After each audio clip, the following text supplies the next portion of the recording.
महाराष्ट्र में भाषाओं को लेकर छिड़ी जंग को लेकर मैनपुरी एबीवाईएम के प्रदेश महासचिव ने दिया बयान, भाषाओं का विरोध करना है गलत। एंकर अखिल भारतीय यादव महासभा के प्रदेश महासचिव विनीत यादव शनिवार की शाम मैनपुरी स्थित अपने कार्यालय पर पहुंचे, जहां उन्होंने पत्रकारों से प्रेस कॉन्फ्रेंस की। उन्होंने महाराष्ट्र में मराठी और हिंदी भाषा को लेकर राज ठाकरे ने जो हिंदी भाषा का अपमान किया है, लगातार किया जा रहा है, जिसको लेकर विनीत यादव ने अपनी प्रतिक्रिया देते हुए कहा कि किसी भी भाषा का विरोध करना गलत है। हर जगह की अपनी भाषा है और उस भाषा का सभी को सम्मान करना चाहिए। उन्होंने प्रदेश में बंद किए जा रहे सरकारी परिषदीय विद्यालयों को लेकर विपक्ष सरकार पर हमलावर है, इसको लेकर उन्होंने कहा कि सरकार उन विद्यालयों को बंद कर रही है जिसमें छात्रों की संख्या कम है और कहीं ना कहीं 1 या 2 किलोमीटर की दूरी पर दूसरा परिषदीय विद्यालय चल रहा है जिसकी छात्र संख्या भी ज्यादा है। और उन्होंने प्रेस कॉन्फ्रेंस के माध्यम से कई बयान दिए। क्या कुछ कहा उन्होंने, जरा आप भी सुनिए। विनीत यादव, अखिल भारतीय यादव महासभा के प्रदेश महामंत्री। यादव विनीत जी, जैसे कि महाराष्ट्र में हिंदी भाषा और मराठी भाषा को लेकर के जंग से शुरू हुई है। राज ठाकरे हिंदी भाषा का काफी अपमान कर रहे हैं, क्योंकि वहाँ के रहने वाले हैं, उन लोगों को भी काफी अपमान। इसको किस तरीके से कि हिंदी मातृभाषा सब बोली जाती है? ऐसा है, हिंदुस्तान जो है उसमें कई प्रकार की भाषाएं बोली जाती हैं। हिंदी में भी हम लोग क्या है, कई भिन्न भिन्न जगह पे चेंज हो जाती है। उत्तर प्रदेश में भी कई जगह चेंज होती है, लेकिन इसका मतलब ये नहीं है कि हम अभी क्या कहते हैं वो भोजपुरी भाषा चेंज हो जाती है हमारी पूरब में जाके, और यहाँ पश्चिम की भाषा थोड़ी अलग कल्चर है। तो हम भाषा का विरोध अगर करते हैं तो ये गलत है हिंदुस्तान में जाके। और हिंदी भाषा मातृभाषा है, इसका सम्मान सबको करना चाहिए। यादव सवाल के आप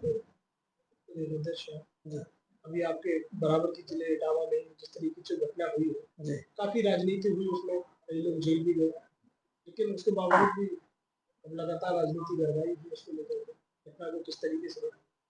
राजनीति तो ऐसा है, ये प्रिंट उसके क्या कहते हैं यूट्यूब मीडिया का उपज है राजनीति।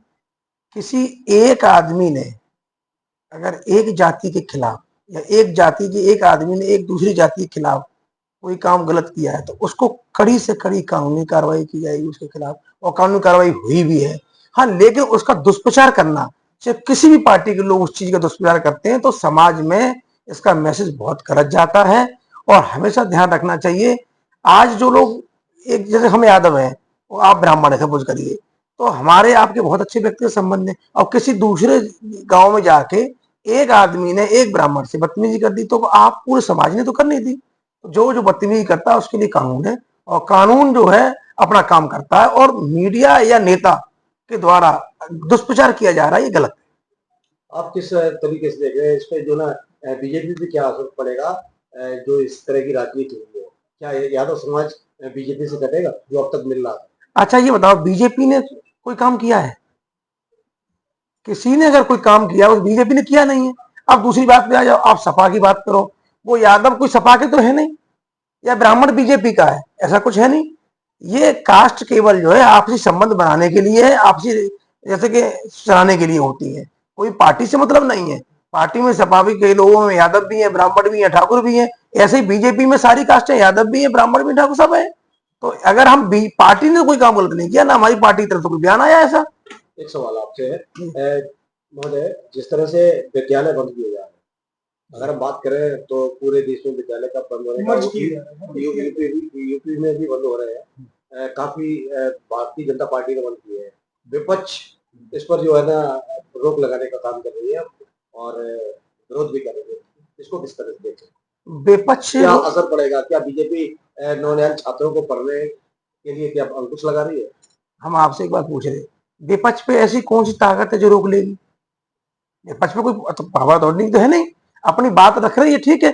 लेकिन आप भी कोई काम कर रहे हो, 4 जगह आपके सेंटर बने हो और आदमी 2 ही जगह आ रहा है, तो 2 जगह बंद करोगे कि नहीं करोगे? तो आप अगर इस तरीके की मानसिकता रख रहे तो आप सरकार के खिलाफ हो और अपने समाज के खिलाफ। हमारी सरकार का पैसा, हमारे व्यक्तियों को पैसा सरकार के पास जाता है, सरकार हम ही लोग चुनते हैं। अगर उसका लॉस हो रहा है तो हमारा खुद का लॉस हो रहा है। 4 आदमी अगर किसी कॉलेज में है और 400 किसी में है, तो 2-4 वाले, अगर इससे बढ़िया योजना क्या होगी, 4-4 आदमी करके हम 40 कर ले, वहां एक कॉलेज बना ले। कॉलेज की चीज अलग हो गई, जो बच्चे प्राइमरी वाले स्कूल छोटे बच्चे होते हैं। दूसरी चीज आप कह रहे हैं दूसरे मर्ज करने के लिए, जब जो बच्चे अपने विद्यालय में संख्या नहीं बढ़ा पाए, क्या वो दूसरे विद्यालय में जाकर संख्या बढ़ जाएगी या वो जाएंगे? अच्छा आप बताइए, क्योंकि लोग, उनके परिवार का ये कहना है परिवार वाले इसका विरोध कर रहे हैं और कह रहे हैं कि जो छोटे बच्चे हैं उनको नहीं मिलेगा। अच्छा, जिस स्कूल में बच्चे हैं उसमें तो बच्चे वो कॉलेज स्कूल हट नहीं रहा है। जिसमें अरे मैं ये कह रहा हूँ जिसमें बच्चे हैं वो तो हट नहीं रहा है। अब बगल में ही हर गांव में एक स्कूल है, एक में अगर 50 हैं बगल वाले गांव में, तो अभिभावक का भी दायित्व बनता है एक गांव से दूसरे गांव में पहुंचा दे। अगर बच्चे पढ़ाते हैं, हम अपने बच्चों को 5-5, 10-10 किलोमीटर दूर भेजते हैं, 5-5, 10-10 किलोमीटर दूर भेजते हैं, तो क्या बच्चे हमारे पढ़ते नहीं है क्या? अगर जिस माँ बाप को बच्चे पढ़ाना है पढ़ने, तो 4 बच्चे हैं और टीचर वहां 4 बच्चों को पढ़ाएगा। आप बताओ ये कौन सी नैतिकता है? तो यही कारण है। हाँ, देखो मैं अभी तक बिहार गया नहीं है एक बार भी, और बिहार हर जगह कल्चर अपना अलग होता है। बिहार के अपने मुद्दे अलग हैं, लोकल स्तर पर क्या मुद्दे हैं वो वहां की जनता जो उनके साथ खड़ा होगा, जनता उसका सपोर्ट करेगी। भारतीय जनता पार्टी से जुड़े हुए हैं जी, आज ही कैबिनेट मंत्री ने बयान दिया है, उन्होंने कहा है कि पूर्ण बहुमत की सरकार बनाएगी जल्दी अरे बिहार में। हम क्या कह रहे हैं, जहां चुनाव हमारी भारतीय जनता पार्टी से लड़ेगी वहां तो सरकार बनाने की कोशिश तो करेंगे। तो हम आपसे ये कहते नहीं साहब हम तो हार जाएंगे, ये तो कह नहीं सकते हैं।